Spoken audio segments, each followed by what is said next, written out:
G'day again. This is one of our red stringy barks.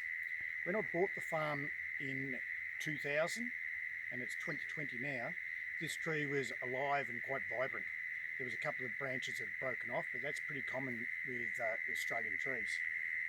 And it was a significant tree when I bought the farm because it identified where I could drive with my two-wheel drive. The ground was wet, we'd had some rain, and this is as far as I got. And so this became our campsite.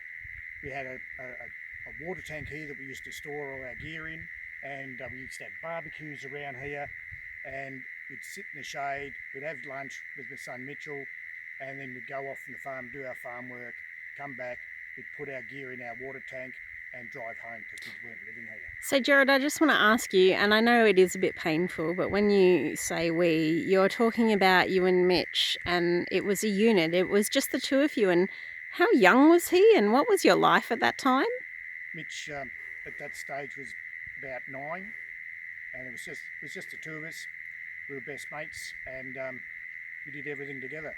And so when we'd stop and have lunch, or I'd make a cup of tea, I'd give Mitch a popper, and he used to like jam fancies.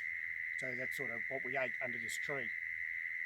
And then there was a branch that had broken off, and because I had nowhere else here, some of them, the equipment I had, I used to drape on the branch. There were some old chains that I was using to make gates and things like that, and so they used to hang off this old branch that was there.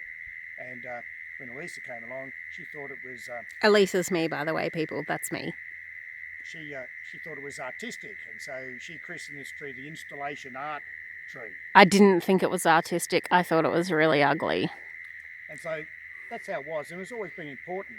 And then the tree died, and that was a bit sad, but from our house, this dead tree, with all those branches poking way up here, was an absolute haven for all the birds that were around here.